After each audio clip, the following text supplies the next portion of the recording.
Dear student, पिछले भाग में हमने दो चर वाले रैखिक समीकरण को हल करने की बीजगणितीय विधि में प्रतिस्थापन विधि के द्वारा पढ़ा।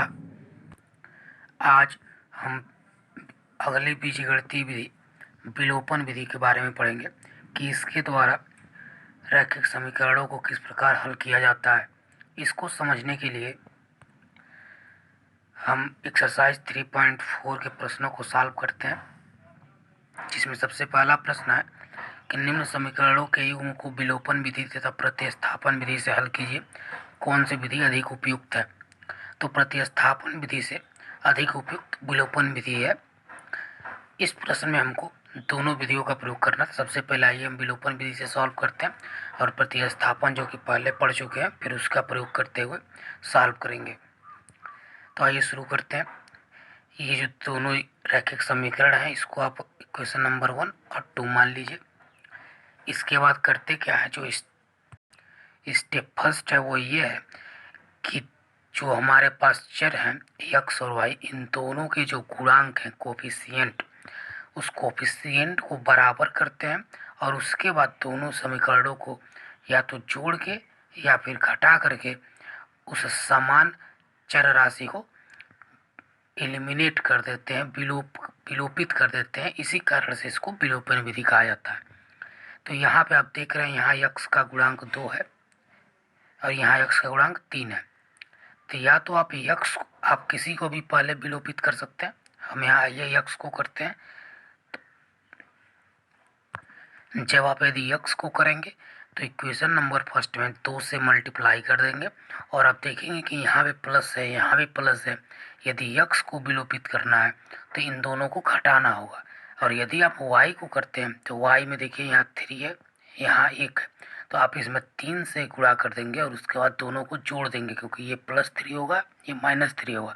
तो y वाला जो राशि है ये अपने आप कैंसिल हो जाएगा, सिर्फ x बचेगा। तो x फाइंड आउट कर लेते हैं। Equation first multiply by 2, subtract from equation 2, 2 से इसको घटाना। तो इक्वेशन 2 क्या है आपका, ये है। और फर्स्ट में 2 से मल्टीप्लाई करेंगे तो क्या हो जाएगा, 2x + 2y = 10। अब आपको घटाना है क्योंकि आपने x के कोफिशिएंट को बैलेंस किया है। तो ये दोनों प्लस है तो यहाँ माइनस करेंगे, यहाँ भी माइनस हो जाएगा क्योंकि प्लस है और ये प्लस है तो माइनस, ये कैंसिल हो जाएगा। और ये देखिए -3 - 2 - 5y, और ये आपका कितना हो जाएगा, +4 - 10 कितना हो जाएगा, ये हो जाएगा आपका -6। सॉल्व करेंगे तो y = क्या हो जाएगा, 6/5। अब इसको आप यदि इसमें पुट करते हैं इक्वेशन नंबर फर्स्ट या 2 किसी में भी, तो आपको x मिल जाएगा। तो आप x + 6/5 = 5। तो सॉल्व करेंगे क्या हो जाएगा,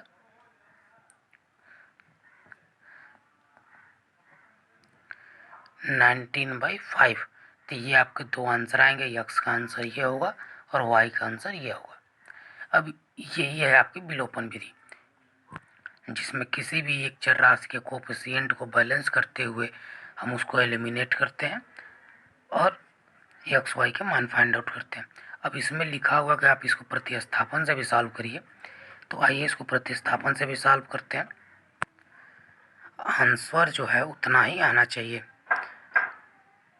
प्रतिस्थापन विधि में कैसे करते थे, किसी एक से x का मान निकालते हुए अगले में पुट करते थे। तो समीकरण 1 से x = क्या हो जाएगा, 5 - y। अब इसको हम सेकेंड में पुट कर देते हैं। सेकेंड में जब पुट कर देंगे तो यहाँ से आपको y का मान मिल जाएगा। अब आप इसको सॉल्व कर लीजिए। तो इस तरीके से y का मान देख रहे हैं वही आ गया है।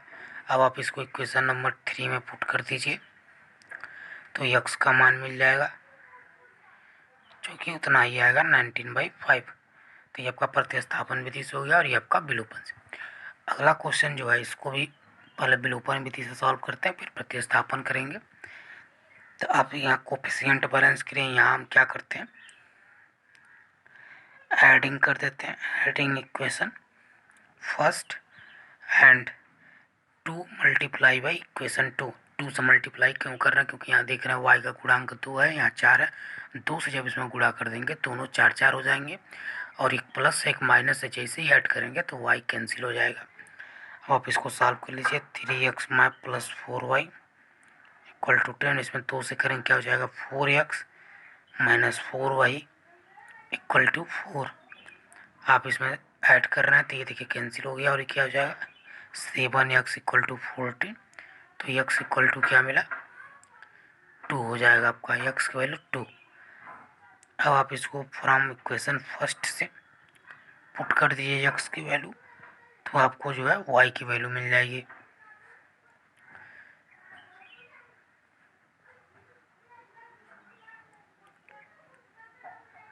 तो y इक्वल टू क्या हो गया, 1। अब आप आइए इसको प्रतिस्थापन विधि से भी फिर सॉल्व कर लेते हैं।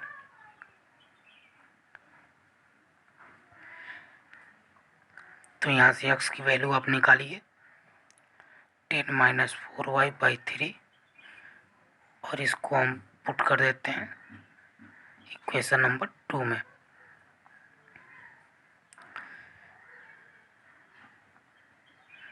और इस तरीके से आपका y मिल जाएगा। इसको सॉल्व कर लीजिए। इस तरीके से y का मान जो है 1 हो जाएगा, और इसको इक्वेशन नंबर फर्स्ट में थर्ड में यदि पुट करते हैं तो आपको यहाँ से x का मान भी मिल जाएगा जो कि 2 आएगा। तब देख रहे हैं दोनों का आंसर सेम आ रहा है। आइए अगला क्वेश्चन सॉल्व करते हैं। इसको इक्वेशन नंबर फर्स्ट मान लेते हैं, थोड़ा सा बैलेंस करते हुए। इसको क्या लिख लेंगे, 3x minus 5y equal to 4, और इसको भी आप थोड़ा सा लिख सकते हैं 9x minus 2y equal to 7। अब आप किसी का भी कोफिशिएंट को बैलेंस कर सकते हैं। हम यहाँ क्या करें, इक्वेशन नंबर 1 में 3 से मल्टीप्लाई कर दे रहे हैं और सब्ट्रैक्ट कर दे रहे हैं। आप ऐसे लिख दीजिए, subtract equation first multiply by 3 from equation 2। तो क्या हो जाएगा, 9x minus 2y equal to 7, और इसमें आप 3 से मल्टीप्लाई करेंगे, सब्ट्रैक्ट करना, प्लस है माइनस हो जाएगा, माइनस है प्लस, प्लस है माइनस, ये देखिए कैंसिल हो गया। -2 प्लस 15 कितना हो जाएगा, 13y, और इसको सॉल्व करेंगे तो कितना हो जाएगा, -5। तो y की वैल्यू क्या आएगी, -5/13। अब आप इसको यदि इक्वेशन नंबर फर्स्ट में पुट करते हैं तो आपका आंसर मिल जाएगा x का।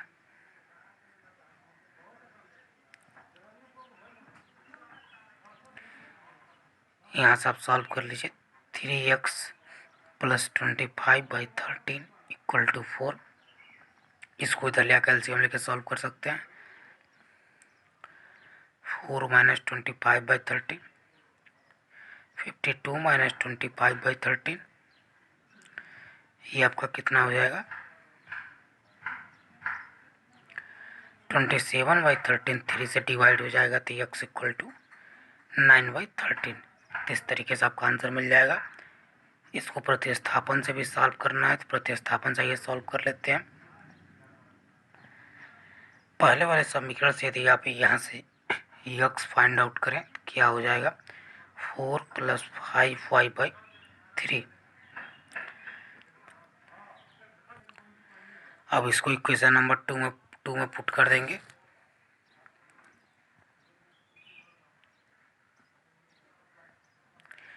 तो क्या हो जाएगा, 9 multiply by 4 plus 5y/3 minus 2y equal to 7। इसको आप सॉल्व कर लीजिए।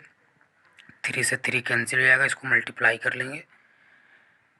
12 plus 15 minus 2y equal to 7। इसको उधर लेके जाएंगे, इसको इधर लेके क्या हो जाएगा, 13y इक्वल टू -5, तो दैट इज y। तो y इक्वल टू आ जाएगा -5/13। अब इसको यहाँ यदि पुट करते हैं फ्रॉम इक्वेशन नंबर 3 से तो आपका हो जाएगा x equal to 4 plus 5 minus 5/13 whole divided by 3। तो इस तरीके से हम सॉल्व करने पे x की वैल्यू 9/13 आ जाएगी।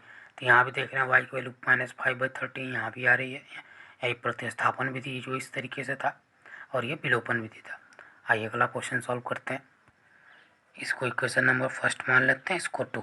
कोफिशिएंट बैलेंस करने के लिए क्या करेंगे, तो हम एक काम करते हैं कि इक्वेशन ऐड कर देते हैं। ऐड इक्वेशन 1 और 2 को जोड़ देते हैं, लेकिन 2 में 2 से गुणा कर देते हैं। तो जैसे 2 से करेंगे 2/3 2/3 गुणांक बराबर हो जाएगा और एक कैंसिल हो जाएगा। Adding equation 1 and equation 2 multiply by 2। अब इसको घटाएं, जैसे ही जोड़ेंगे तो y का जो है विलोपित हो जाएगा।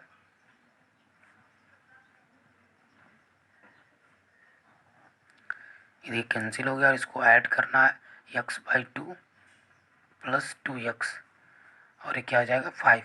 इसको जब सॉल्व करेंगे तो ये 5x/2 = 5, 5 से 5 कैंसिल, x = 2 हो जाएगा। अब इसको यहाँ पुट करेंगे इक्वेशन फर्स्ट में या 2 में, किसी में भी, तो आपका आंसर मिल जाएगा। तो 2/2 + 2y/3 = -1, 2 से 2 1 हो जाएगा। इसको उधर लेके जाएंगे, -2 हो जाएगा। सॉल्व करने पे 2 से 2 कैंसिल, y = -3, ये आपका आंसर मिलेगा।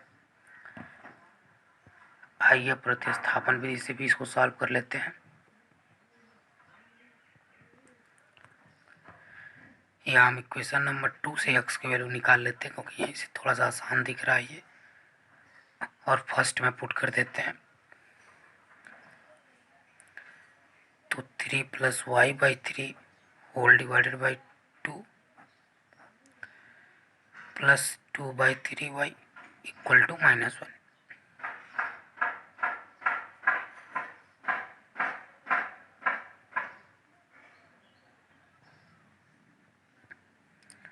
अब इसको सॉल्व कर लेंगे, क्या हो जाएगा 3 3 जा 9, 9 + y/6 + 2/3y = -1। अब इसको एलसीएम लेकर सॉल्व करना पड़ेगा, 6 हो जाएगा हमारा एलसीएम। 9 + y + 4y = -1। इसको इधर लेके जाते हैं, उसको सॉल्व कर 5y हो जाएगा। 9 + 5y = -6, तो 5y = -15, y = -3। अब आप इसको इक्वेशन नंबर जो यहाँ था थर्ड, यहाँ से पुट करेंगे तो x की वैल्यू मिल जाएगी।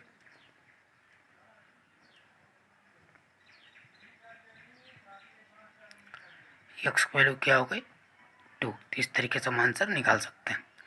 आइए नेक्स्ट क्वेश्चन सॉल्व करते हैं, जिसमें कुछ वर्ड्स प्रॉब्लम दिए गए हैं। सबसे पहले उनको रैखिक समीकरण में बदलेंगे और फिर इसको विलोपन विधि का प्रयोग करते हुए सॉल्व करेंगे।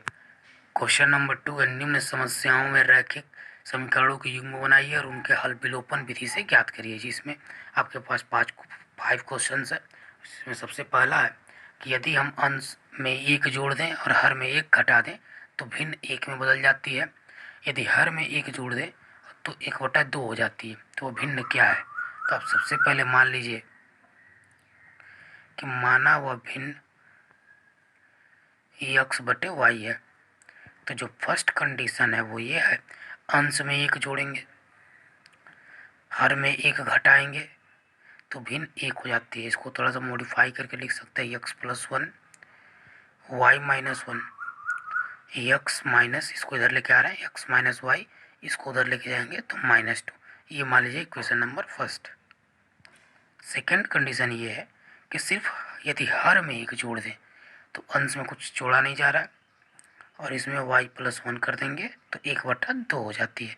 इसको थोड़ा सा लिख देंगे तो क्या हो जाएगा 2x = y + 1 या फिर 2x - y = 1, इक्वेशन नंबर 2। ये हमारे पास देखिए रैखिक समीकरण बन गए हैं। अब क्या करना है, सॉल्व करना है। तो अब देखिए कोफिशिएंट बैलेंस करना, देखिए यहाँ कोफिशिएंट बैलेंस्ड है। सिर्फ करना क्या है, दोनों साइन से में तो एक दूसरे को घटा दीजिए। समीकरण एक में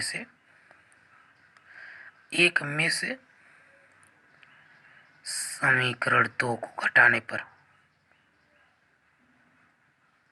हम 1 में से 2 को घटा रहे हैं तो क्या हो जाएगा, x minus y equal to -2, 2x minus y equal to 1। जब कब घटाएंगे तो साइन चेंज होता है, माइनस प्लस माइनस, तो कैंसिल हो जाएगा। देखिए -1 ये +1 है, -2 कितना हो जाएगा, -x। देखो -2 कितना हो जाएगा, -3। x की वैल्यू क्या आएगी, 3। आप इसको किसी में भी पुट कर लीजिए, जैसे यहाँ पुट करेंगे, यहाँ लिख दीजिए कि x का मान समीकरण 1 में रखने पर, जैसे ही आप रखेंगे तो आपको y का मान मिल जाएगा। और देखिए हम एक एक चर को विलोपित कर रहे हैं, उसको एलिमिनेट कर दे रहे हैं, तो यही आपकी विलोपन विधि है। 3 माइनस वाई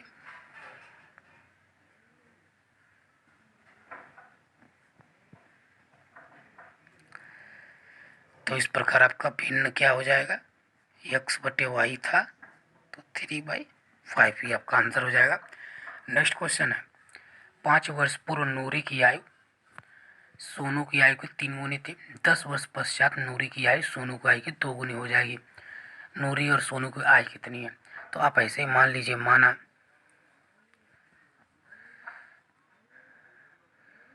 नूरी और सोनू की वर्तमान आयु क्रमशः x और y है। तो पहली कंडीशन क्या है कि 5 वर्ष पूर्व, तो सबसे पहले उन दोनों की एज पहले 5 वर्ष पूर्व लिख लेंगे। अब कंडीशन ये है कि नूरी की आयु सोनू की आयु की 3 गुनी थी, तो जो नूरी की जो आयु होगी इसकी 3 गुनी, इसको बैलेंस कर लेंगे इक्वेशन को, तो क्या हो जाएगा, आप इसको लिख सकते हैं x, इसको इधर लेके आएंगे -3y, इसको जब उधर लेके जाएंगे प्लस और -15, तो ये आपका -10 equation number first. Second condition जो थी वो 10 वर्ष पश्चात है, तो उनकी आयु सबसे पहले 10 वर्ष पश्चात क्या होगी वो लिख लेंगे, उसके बाद कंडीशन अप्लाई करेंगे। कंडीशन ये है कि उनकी जो आयु में जो रिलेशन है वो ये है कि नूरी की आयु सोनू की आयु की 2 गुनी, तो कंडीशन जब लगाएंगे तो x + 10 जो नूरी की आयु है 2 गुनी हो जाएगी। इसको हम मॉडिफाई करेंगे तो लिख सकते हैं x - 2y equal to 10, equation number 2। ये आपके पास देखिए दोनों रैखिक समीकरण बन गए हैं। अब इसको आपको सॉल्व करना है, तो आप कैसे सॉल्व करेंगे, देखिए कोफिशिएंट किसी का बैलेंस है, देखिए दोनों का एक एक है, तो आप घटा दीजिए। समीकरण 1 में से समीकरण 2 को घटाने पर यदि कोफिशिएंट बराबर नहीं होते तो आप गुणा करके बराबर कर लेते, फिर घटाते या जोड़ करके उसको एलिमिनेट करते हैं। इस तरीके से x कैंसिल हो जाएगा, -3 + 2 क्या हो जाएगा, -y, और ये क्या हो जाएगा -20, तो y क्या हो जाएगा 20। अब इसको आप समीकरण 1 में रखने पर x का मान जैसे ही आप रख देंगे तो क्या मिल जाएगा, y का मान रखेंगे तो x मिल जाएगा, x -3 × 20 इक्वल टू -10। तो x क्या हो जाएगा, देखिए 20 3 60, -60 उधर ले जाएंगे कैंसिल, 50 आ जाएगा। तो आपका आंसर क्या है, तो आप यहाँ लिख सकते हैं कि नूरी की जो आयु है 50 साल की है वो, और सोनू की आयु 20 साल। अगला क्वेश्चन है, 2 अंकों की संख्या के अंकों का योग 9 है। इस संख्या का 9 गुना संख्या के अंकों को पलटने पर बनी संख्या का 2 गुना है। तो सबसे पहले 2 अंकों की संख्या, तो आप उसमें मान लीजिए कि माना दहाई का अंक x और इकाई का अंक y है, तो इस प्रकार संख्या हमारी क्या बनेगी, 2 अंकों का है तो दहाई वाला x से गुणा होगा, और ये हमारी संख्या बनेगी। अब आप फर्स्ट कंडीशन ये देख रहे हैं कि 2 अंकों की संख्या, अंकों का योग, तो अंक आपका x + y थे, ये 9 है, ये इक्वेशन नंबर फर्स्ट बनेगा। संख्या का 9 गुना, कौन सी संख्या का 9 गुना, ये जो आपकी संख्या है, संख्या के अंकों को पलटने पर, संख्या के अंकों को पलटेंगे तो क्या संख्या बनेगी, तो यहाँ देखिए सबसे पहले आप लिखिए अंकों को पलटने पर नई संख्या, मतलब ये है कि दहाई का इकाई पे चला जाएगा और इकाई का दहाई पे, तो ये हमारी नई संख्या होगी। तो यही कहा जा रहा है कि संख्या का 9 गुना संख्या के अंकों को पलटने पर बनी संख्या का 2 गुना है। तो यानी कि जो कंडीशन सेकेंड वाली है ये 2 गुना है, तो आप इसको बैलेंस कैसे करेंगे, नई वाली संख्या में 2 का गुणा करके। अब इसको थोड़ा सा मॉडिफाई करके लिख सकते हैं। क्या हो जाएगा, तो ये 2x इधर आएगा तो 12x, और ये क्या हो जाएगा 20y minus 19y equal to 0। ये क्वेश्चन नंबर 2। अब दोनों के कोफिशिएंट किसी भी एक के बैलेंस कर लीजिए और सॉल्व कर लीजिए। तो हम क्या करेंगे,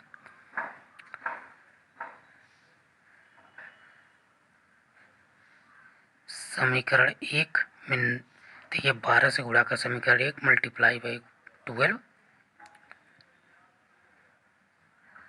और समीकरण 2 से घटाने पर, तो चाहिए सब घटाइए इसको। 12 से गुणा करेंगे 12x,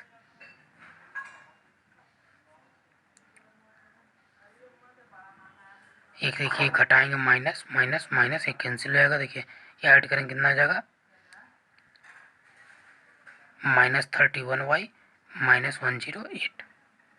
इसको सॉल्व करेंगे तो y की वैल्यू मिल जाएगी।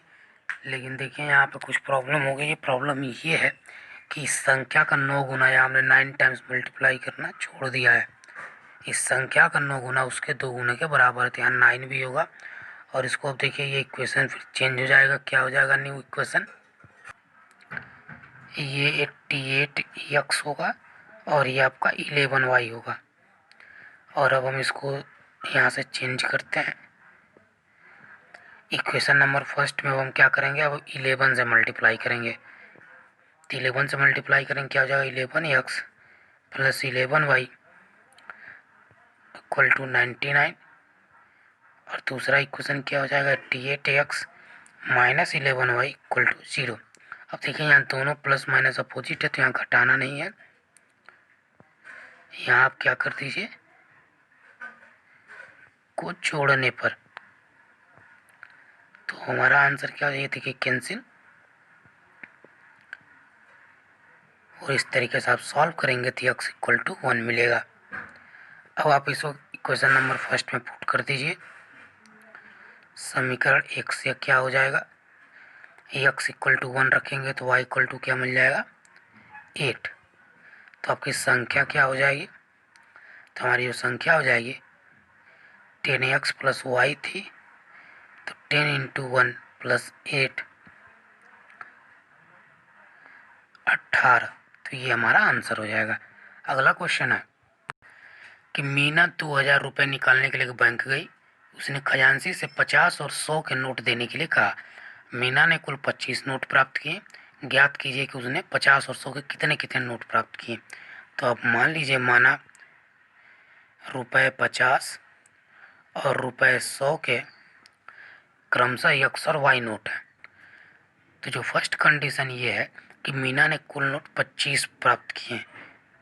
तो जो x के 50 रुपये का नोट होंगे, जो y रुपये का नोट होंगे, कुल मिलाकर 25 होंगे। और जो सेकंड कंडीशन है कि कुल पैसा जो है 2000 है। तो हमारा 50x प्लस 100 जितने नोट होंगे उसका उतने में गुणा करके ऐड करेंगे तो टोटल रुपीज जो है 2000 होने चाहिए। यही हमारे रिक्वायर्ड रैखिक समीकरण बनेंगे। अब इसको सॉल्व करना है तो अब सॉल्व कर लीजिए। समीकरण 1 में 50 से गुणा कर दीजिए और सब्ट्रैक्ट कर दीजिए समीकरण 2 को। तो क्या हो जाएगा 50x प्लस 50y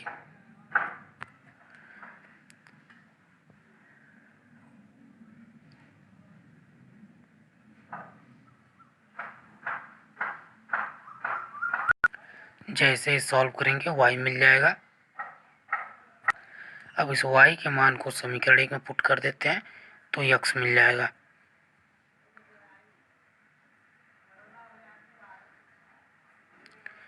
तो x इक्वल टू 10। इस प्रकार ₹50 के नोट की संख्या जो हो जाएगी कितनी हो जाएगी, 50 रुपये के नोट की संख्या कहती है x, तो कितने हो जाएंगे 10। और ₹100 के नोट्स की संख्या क्या हो जाएगी, y हमने माना था तो 15।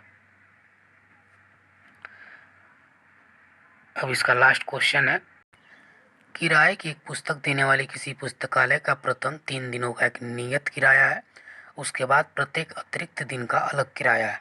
सरिता ने 7 दिन तक पुस्तक रखने के लिए 27, जबकि सुशी ने 5 दिन तक रखने के लिए 21 दिए। तो आपको नियत किराया और प्रत्येक अतिरिक्त दिन का किराया लेना। तो मान लीजिए आप, माना नियत किराया, इस नियत किराए में आप ध्यान देंगे 3 दिन पहले से ही इंक्लूड है, तो इसके बाद बाकी जो दिन होंगे उसका लेंगे। इसे मान लीजिए 7 दिन तक इन्होंने रखा हुआ था, तो 3 दिन का फिक्स हो जाएगा, बाकी बचेंगे 4, तो 4 पे पैसा जोड़ेंगे। इन्होंने 5 दिन लिया था, 3 दिन का फिक्स चार्ज होगा और 2 दिन का अलग अलग चार्ज होगा। माना नियत किराया ₹1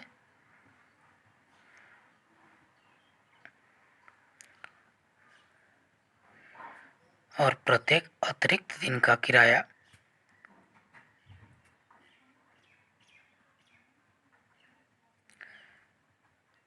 ₹Y है। तो जो फर्स्ट कंडीशन है, तो नियत किराया 3 दिन का ये हो गया, और 7 दिन उन्होंने लिया था, 4 दिन ही सिर्फ जोड़ेंगे। ये आपका 27 इक्वेशन नंबर फर्स्ट। और जो सेकेंड होगा, नियत हो गया 3 दिन और 5 दिनों के लिए लिया था, तो बाकी बचे 2 दिन का चार्ज लगेगा। और ये 20 इक्वेशन नंबर 2। अब इसको सॉल्व करना है, तो आप क्या करिए, समीकरण 1 में से समीकरण 2 को माइनस कर दीजिए, क्योंकि इसे कोफिशिएंट बराबर है, तो ये अपने आप कैंसिल हो जाएगा।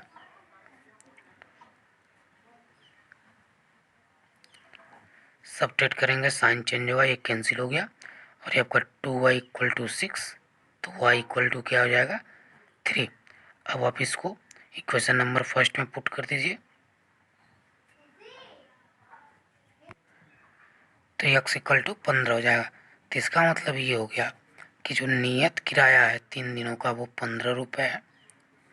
और उसके बाद प्रत्येक अतिरिक्त दिन जो भी आप ऐड करेंगे, जितने दिन लेंगे उस, तो हर एक दिन का जो है ₹3 के हिसाब से आपको देना पड़ेगा। तो ये आंसर हो जाएगा।